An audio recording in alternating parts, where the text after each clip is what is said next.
You know, it's not every day, and it's not every person that gets to speak to Mercedes, McLaren, and Ferrari on the same day. But here we are with Tim Hauraney, who has done that this morning. What time did your alarm go off, just so I know? It went off at, my voice is a little raspy, but it went off at 5 a.m. 5 a.m. Okay, because it's been a long day. Yeah, already. And you know, so we've had obviously the Mercedes car release. We've had a little bit more on McLaren. We have a little bit more on Ferrari. Let's start with Ferrari because obviously the Lewis Hamilton stuff is still, I mean, listen, you know, Andretti not being in there and Alpine having, or sorry, not Alpine, Sauber having issues with stake and legal stuff in Switzerland. All that stuff would be a good story. But Lewis Hamilton leaving is a year-long story and going to Ferrari. And so you talked to Charles, you talked to Carlos about it. It sounds like Charles knew it was coming. It sounds like Carlos had no idea. Yeah, so I heard... No, you're right, Adam. So I heard from both of them. I didn't get a chance to actually get any questions in, or I didn't get on the media call. I kind of heard everything. I heard the audio later. Essentially, for Carlos, it sounded like he was notified of all of this like a few weeks before the news was leaked, and then we had the big blow up. And then for Leclerc, he actually knew like a few weeks before he even signed his longer term deal. So the deal that puts him at Ferrari for his words, you know, several seasons or several years, which is quite fascinating if you think about it, right? Because if you're Charles Leclerc and then you have an understanding that Lewis Hamilton is coming to your team, and then I think deep down inside you have to question whether or not am I still going to be the number one driver here, or is he going to come in and replace me? Right? I'm going to have to make it happen. Yeah. And that's a tough thing for a driver to have to, I guess, sort of fight through. I mean, I think like one of the things that he did say that I found really fascinating is the fact that, you know, when he looked at the team and their long-term sort of goals and trajectory, you know, for him, it was important to understand whether or not they were going to be able to win and to be competitive. And for him, he basically said that, you know, it looks like we're going to be competitive here for the foreseeable future, which, you know, leads me to the point that I think what bringing Frederick Vasseur in and everything that he's done behind the scenes, he's obviously entering his second year with Ferrari, and everything he's done behind the scenes, it really does, Adam, sound like that, you know, the team is kind of on a right sort of path and trajectory to kind of get back to being a great team again. It's a pretty consequential hire, like already. Nothing against Mattia Binotto because he was. I think Mattia got a bit of the short end of the stick. I think he paid for some of the mistakes of the people that he did employ. Like he did put those people in his. But if there isn't the mess up at Monaco, if there isn't the mess up at several other races, I think Mattia Binotto is probably still the team principal here. And I don't know, and maybe you can shed some light on this, if Lewis Hamilton is going to Ferrari. If Fred Vasseur isn't there, like, is that something Mattia Binotto could have pulled off? I don't know.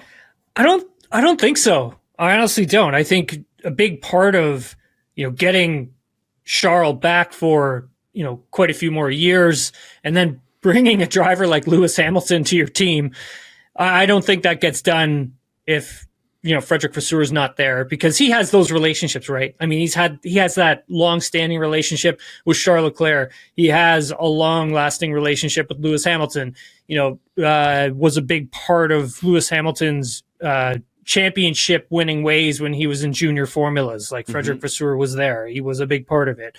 And then outside of that, I think it's building just that winning culture internally, and it's something that you and I have spoken about in the past on the show, where it's kind of like, you know, you've got big corporate Ferrari, and at times it's kind of like they bleed into the Scuderia. And I think for Frederick Vasseur, a big part of him kind of coming over was shielding everybody from that and kind of pushing back on that front, where it's like, we have a race team here that we need to kind of keep as a race team, because Vasseur is a racing guy, right? Like, yes.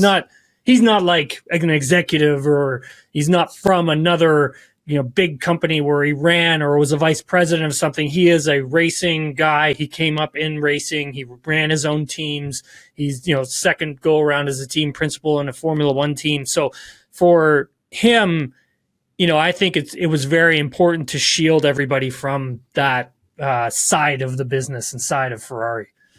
Well, it's the coup of all coups. Did you get the sense of, you're listening back and you're because my question is now Carlos Sainz's mood. Yeah. Obviously we know he's going to be motivated. He was never not motivated. The guy won a race last year, right? He's the only other one. Yeah. And he did mention, I saw some interviews with him in the press yesterday, that there are plenty of opportunities for him. Yeah. What do you think Carlos Sainz wants to get out of his last year with Ferrari? For him, it's winning. Obviously, winning a championship if it's possible, and just try to enjoy his last season in red, because he knows how important it is for a driver to get to Ferrari. And when you do get to Ferrari as a racing driver and you compete there for a few years and you win there, which is really important, that opens a lot of other doors for you in Formula One, because it's not like you're getting someone who's from the back of the grid and you're kind of just sort of leapfrogging up the grid. You would be taking a driver who was at the sharp end of the grid, bringing them back to you and having them instill that sort of winning culture or winning atmosphere within your team because they've done it. And I think for Carlos Sainz, as a value, that adds a ton of value to any team. And so for him to get the best out of Ferrari for this season, and then it just sounded like, try to enjoy it as much as he can before he has to leave. Just Tim, I know it's pretty hard for anybody to conceive, and it's probably very unlikely given Red Bull's dominance since 2021, but what if he did win? Oh, that'd be awesome, man. Like what if he won? Let's think about that for a second. He wins the driver's title. Well, you're going there, eh? Yeah. I mean, listen, I think he'll win a race this year. He won one last year. There's no reason to believe he won't win one, right? Yeah, I can see that. Charles is clearly the number one guy there until Lewis shows up, and then we'll see. What if Carlos Sainz, forget even winning the world title, because I'm sure people watching this are like, why are we having this discussion? It's going to be Max. Like, I get it. What if he, something that is completely doable, beats Charles' point total? What if he's second on the grid? What if he beats a guy like Sergio Perez, who's, in a better car? And by the way, I noticed that Ferrari is not doing the same suspension as everybody else. So that's going to be very interesting to see how that works out. What do you think about that? It would be, in my opinion, like one of the greatest stories of the season.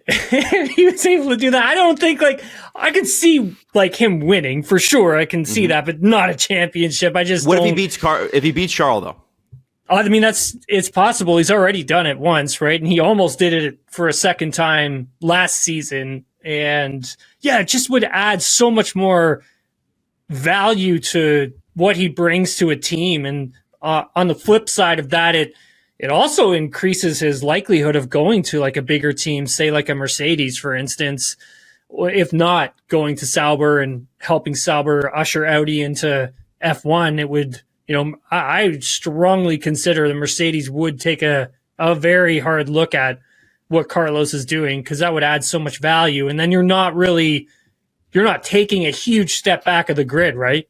You're going to Mercedes. Yeah. I mean, it's like that team is legendary. So it would probably, I think, do something like that for him. So instead of it being like a backwards move, it'd be more of a lateral move, in my opinion. Well, and Sauber, the Audi thing is going to be great when it happens, but we're still a couple years away from that. And yes, I know Sauber has won world championships as a team in the past, but it's been a long time.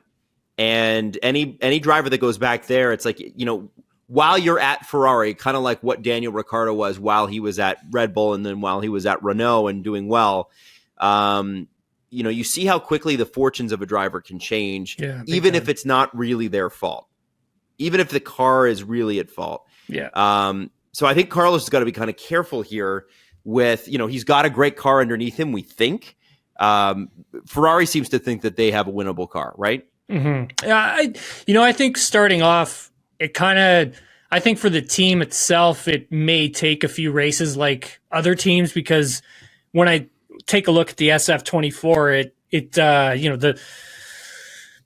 looks different from last year's car, obviously, like a lot of teams does. But again, it looks similar to Red Bull and what they've done with, RB19 and even bits of RB20, because we got to see some behind the scenes footage yesterday of the RB20 doing a filming session at Silverstone, which we weren't allowed to see, but we got to see some of that. So anyways, little pieces of that you could kind of tell and zoom in and take a look and compare the two. But I really do think that Ferrari can be competitive, maybe not straight out of the box, but maybe further down the road in this season. And I do actually see them being able to compete for race wins eventually.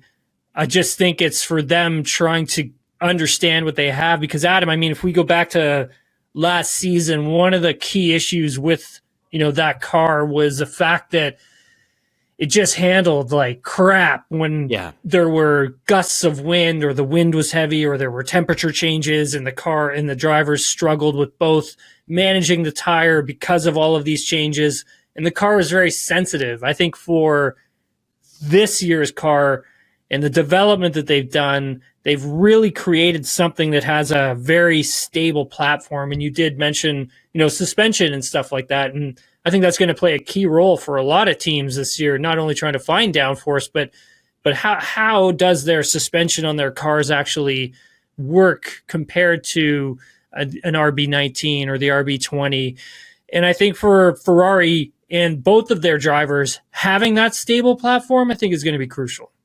Do you think that they've made the right choice with their suspension versus what I think Mercedes, Williams, McLaren, and I think Red Bull's doing it too, are they not? Yeah, I mean... Which is, by the way, can you explain that for us lay people? Yeah, it's a very complex and it's a very complicated subject, and I'm trying to get an F1 engineer to come on and sort of go through all of this. Yeah, simplify it for all of us. But a big thing that a lot of the teams noticed that Red Bull was doing with their suspension is called anti-dive and squat control. So how does that weight transfer for the driver when the driver hits the brake pedal, and you have a massive amount of weight transfer from the back of the car to the front of the car, which is anti-dive, right? So that the front of the car would dive down because you have so much weight transferring from the rear to the front in a heavy braking zone.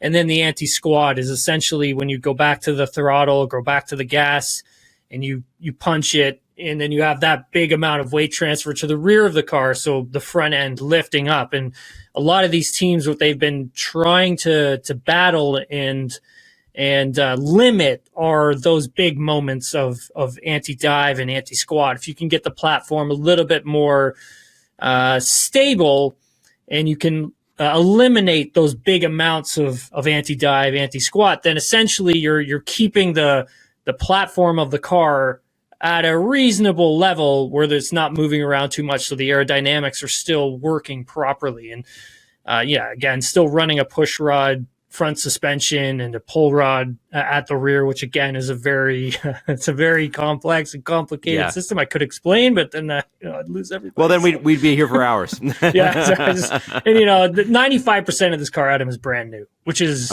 wow, that's a lot. Which is huge. It's huge. Yeah. I want to move on to Mercedes here, Tim, because yesterday the account, their Twitter account said, are you a fan of black or are you a fan of silver? And what we got today was a little bit of both. Now, we after winning 6 or 7, the 7 championships in a row, they went to the Silver Arrows with the new car 2 years ago, and the car stunk, and everybody's like, go back to black, please. They went last year. Car was better. They've scrapped the entire idea of the car now. Yeah, now it's a completely different car. What do we learn other than the paint job, which it's nice to see a little bit of something? Other than the paint job, what do we see with Mercedes?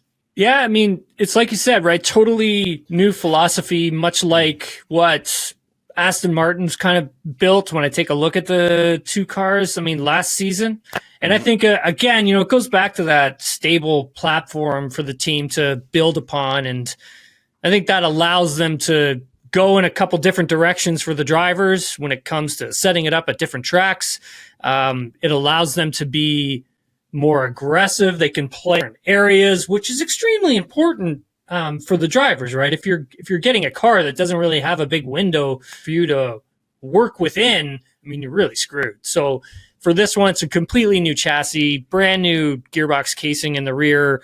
I think aerodynamically, though, the team has really focused a lot on efficiency and, like everyone else, trying to find more downforce without sacrificing that drivability that I keep saying for both of their drivers. I mean, James Allison, who's their technical director, so he's kind of like the brains behind the operation here, said that a big focus was on improving, the previous car's unpredictable rear axle, so the rear end of the car, a lot of oversteer moments, snap oversteer, and not being able to really control that, making sure it retains better control of the rear tire than the W14 did. They've also done a lot of work on their car's DRS effect. I don't know if you guys remember, like when we were, where was it? It was Saudi Arabian Grand Prix, and Max Verstappen was passing guys like they were standing still in the straightaway because of the DRS effect that they were able to activate with that car. So that's something, again, that Mercedes has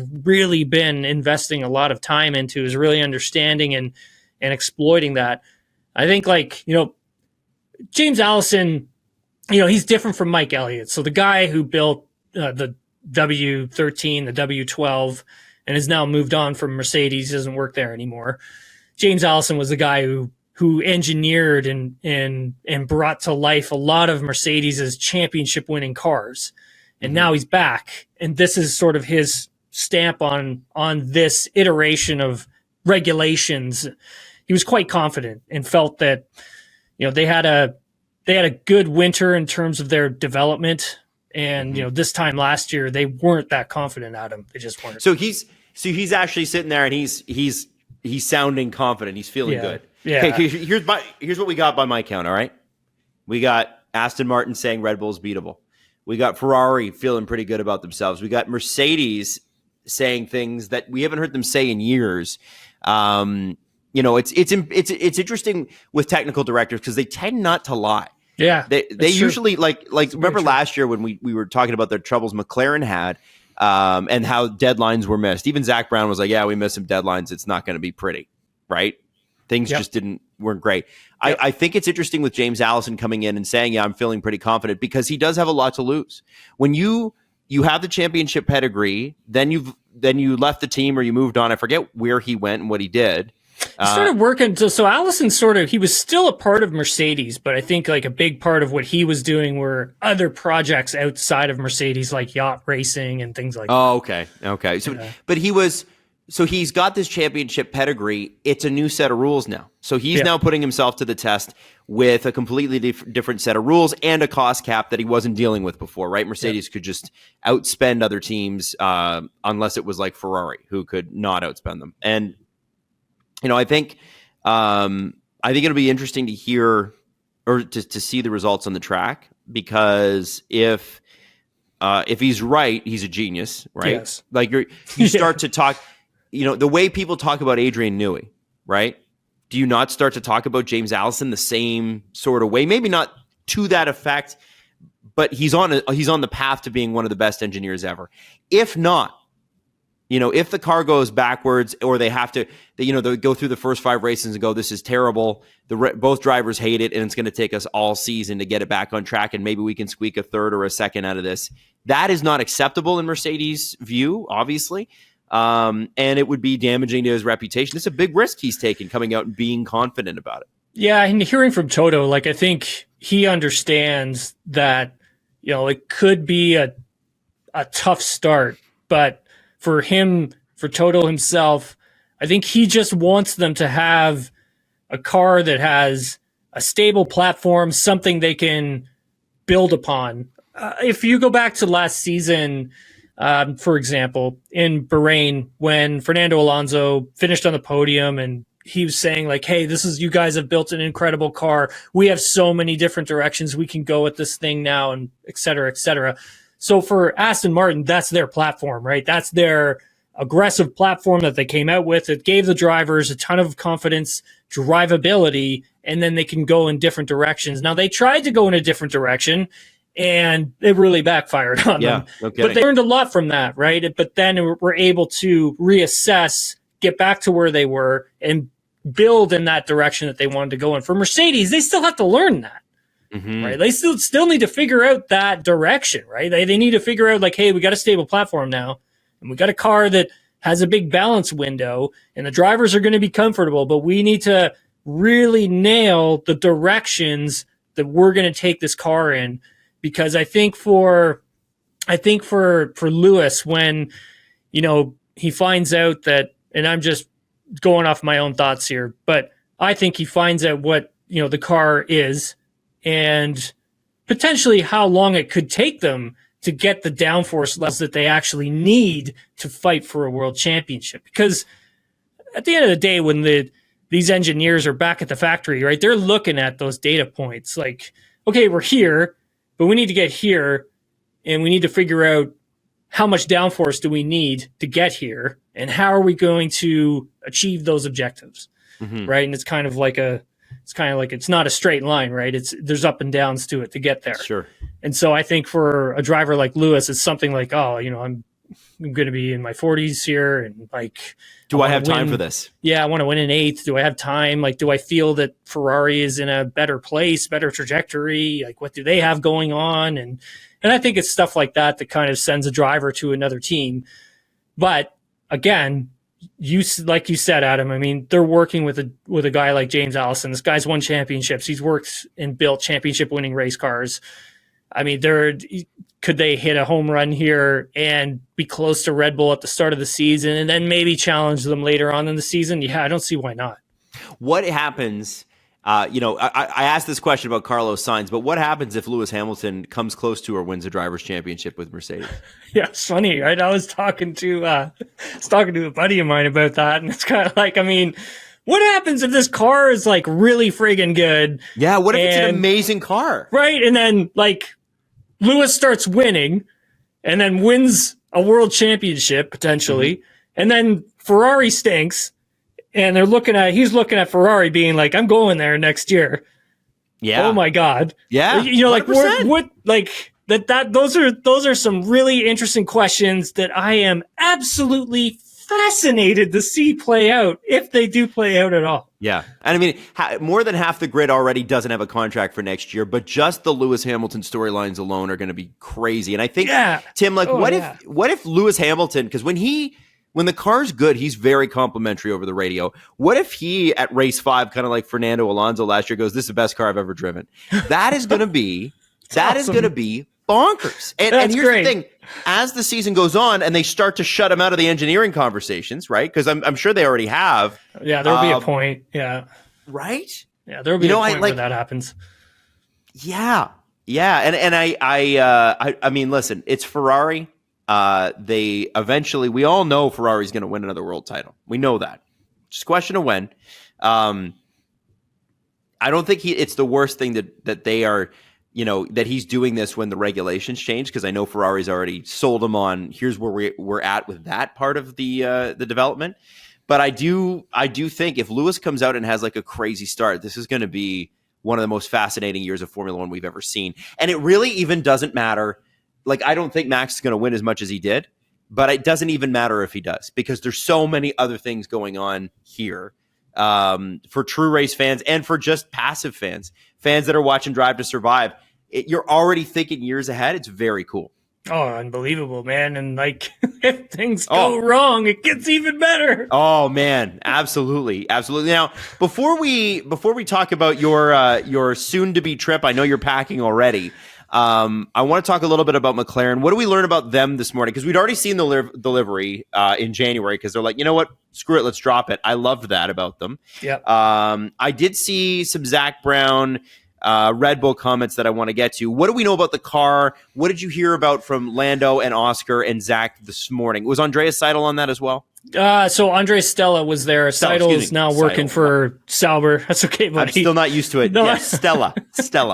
Jeez. Yeah. So no. So I was on a call with Andres Stella, Lando Norris, Oscar Piastri, and they had just finished doing their, I guess, shakedown run. They took the car out onto the track. It was wet at Silverstone, so kind of really hard to gauge where the car is actually at for them. Like that was because you can't push the car then. There's not really much you can do.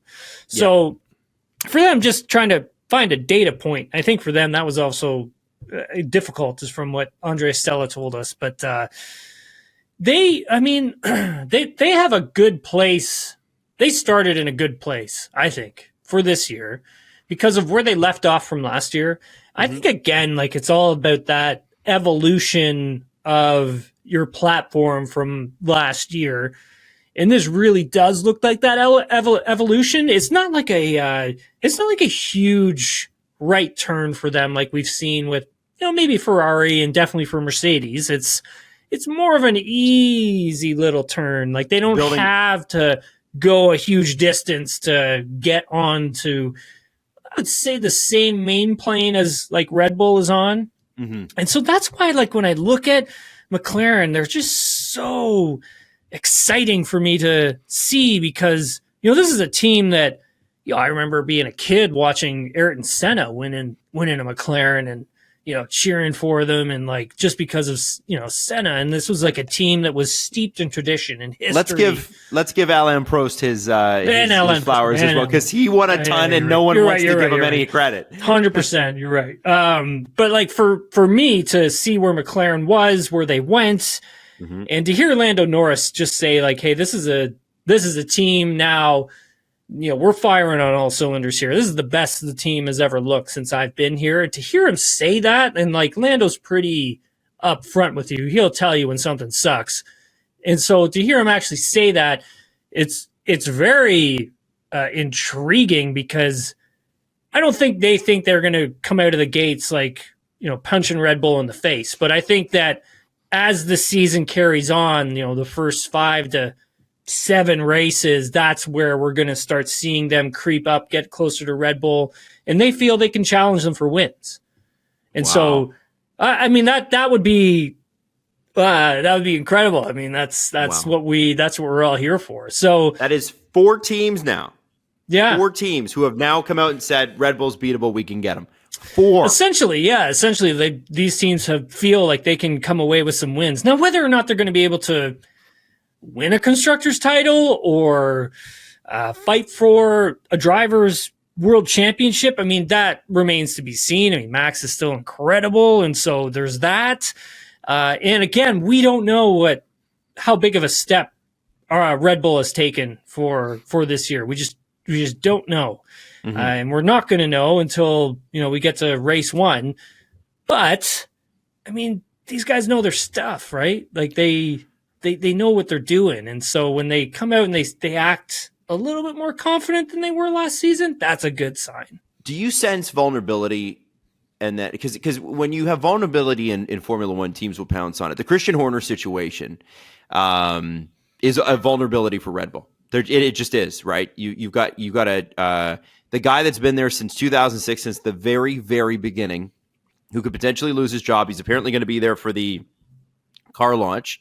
Won't know anything for a few more weeks. But are you feeling like, if you're a team like Aston Martin, you're a team like McLaren, your Mercedes, your Ferrari, you're looking at Red Bull and go, wow, they're so dominant and they might tear each other apart from within? Because going on, we talked about this on a previous episode, it's more than just the allegations against Christian. It's the reported rumors of the Verstappen Helmut Marko camp moving against him anyway, outside of those. Red Bull seems like a team that could be in some chaos. Now, they're going to execute well. They're going to have great pit stops. They're going to have great strategy come race day. But this is now a team that doesn't seem as rock solid and steady behind the scenes. And that does leak through onto the track. I think so. I mean, we've seen it before with past teams. I would say, McLaren was kind of like one of those teams for quite a while in the sort of, at the Ron Dennis, yes, back end of the Ron Dennis sort of era, and ushered in Zak Brown. And Zak has spent, a long time trying to turn this, big ship around, and he's done a really great job of doing it. But essentially, all these great teams sometimes they can tear each other apart from within. But when you've got a guy like, Adrian Newey there, you're really going up against a really strong technical department who really understands this regulation, really understands what the car needs, really understands his driver. I would say drivers, but I mean, I think this car is really, it's built towards Max's driving style. Pointy front end, kind of twitchy, likes a lot of oversteer, really likes to get it into the corner, hustle the car. Compared to, Sergio, more smooth, likes a bit of understeer. And for Adrian Newey to understand what he has at his disposal in the driver department, I mean, it's kind of like, it's great for him, right? He can really build something and very impressive, like we've already seen. But yeah, to your point, Adam, I mean, could they not? I mean, is this not the time to pounce? It feels like it. You would think so, right? Like, yeah, absolutely. I mean, we'll know more, right, as the next few weeks sort of unfold for us. But yeah, at the moment, One of the things I also know, and I know this because Zak Brown is a very pointed guy.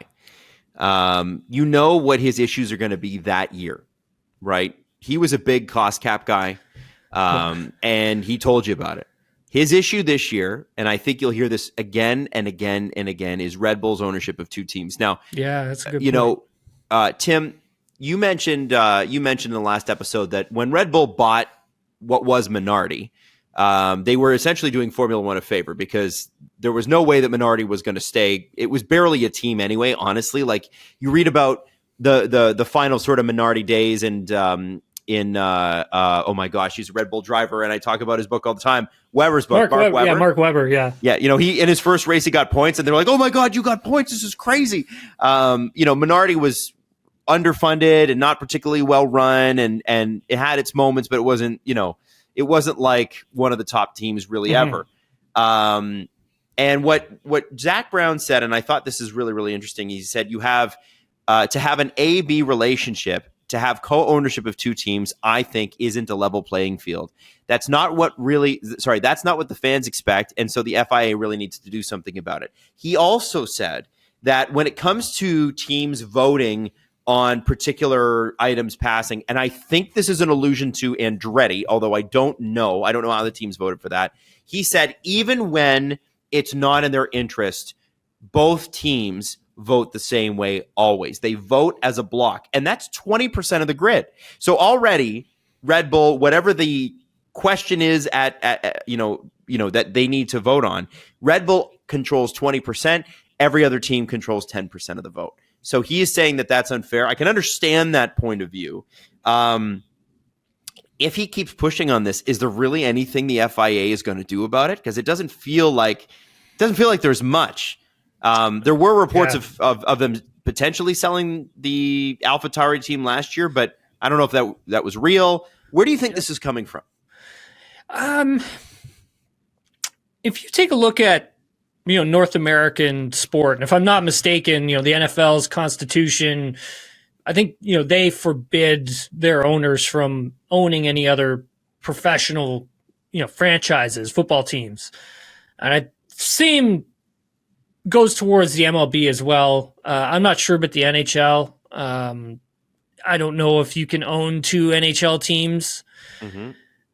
But when you look at professional sport and Formula One and how far it's come and what it's kind of turned into now, we have this global juggernaut that so many people are now watching and the content they're consuming. And you kind of want it to be that professional level where it's, hey, this is what the big leagues are doing. We need to kind of do the same because it's not fair for everyone else who comes into F1. And I think another part of that is also, how much of that V carb, how much of the RB19 is in that V carb. Like we don't know, right? I mean, we just don't. And it's up to the FIA to police that and to see what's going on there. And again, we don't know what their performance parameters are going to be. We don't know how good V-carb is going to be. But if they are going to be that's like, front of the field, and if they're fighting for podiums and stuff, I think a lot of the teams are going to be like, what the hell? Like we dumped a ton of money into our infrastructure, our team, building our own components, building our own car. I mean, look at what McLaren's done. I use them as an example because they are one of the examples. So is Aston Martin. I mean, Mercedes is, they've got that stuff figured out, but they have a huge operation. Same with Ferrari and same with, Red Bull Racing. But when it comes to that junior program that they've got, well, I guess it's not really a junior program anymore, but their other team that they own, I mean, is that fair? Is that fair to own two teams, to have that controlling interest? Because then you're also, if you think of the constructor standings as well, right? Top 10, there's a payout at the end of the year. First place gets the most, second place, blah, blah, blah, blah, blah, all the way down to 10th, you get the least amount. So if you've got a car that's now, potentially what could finish, I don't know, top 3 in the constructors, then okay, so how is that fair for Mercedes? How is that fair for the other teams that have done all of these other things? So I think that's kind of where Zak is coming from. And I didn't get to ask him because that was going to be one of my questions to him, but he wasn't on the call. I already had the question out. Was essentially, my question was essentially, I just wanted to get his thoughts and if something could be changed and, how would he go about changing that dynamic? Because to me, when I look at it, it is a fascinating thing though. Hey, Adam, when you look at this, because it's kind of unique to the sport. Yeah. Because when we watch North American sports, I mean, how many other major North American teams, how many of those owners own another team that are in the same sport? I think I can remember a CFL, and again, this was an owner doing a favor to the league, buying, I think the Argonauts, I think the BC Lions owner owned the Argonauts for a little while until they could find an owner for the Argonauts, who ended up being Maple Leaf Sports. So like that, and again, much different economic class, the CFL, the F1. So I don't know. I think it's a good point that, I said last episode, I'm like, I don't know. It's kind of like a fun wrinkle or whatever, but I don't think it is. Maybe I'm turning around on this one because as Zak normally does, he usually presents a compelling argument.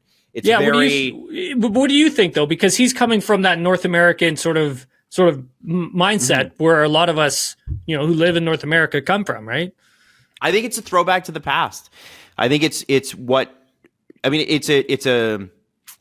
and I say throwback to the past of like when 2008 hit and the crash hit, and the reason we get the Braun GTs and the reason that we get a Toro Rosso rather than the minority team folding is because of what happened at that time. And it's a throwback. It's something that is a weird sort of wrinkle in the sport that we have all just sort of accepted. But in a vacuum, it doesn't make any sense, right? Like there's no way that any sports league starts today and goes, great, let's have a couple teams owned by the same person. Especially, like, it's one thing when it's a football team. You can share plays, I guess, but no one's going to do that.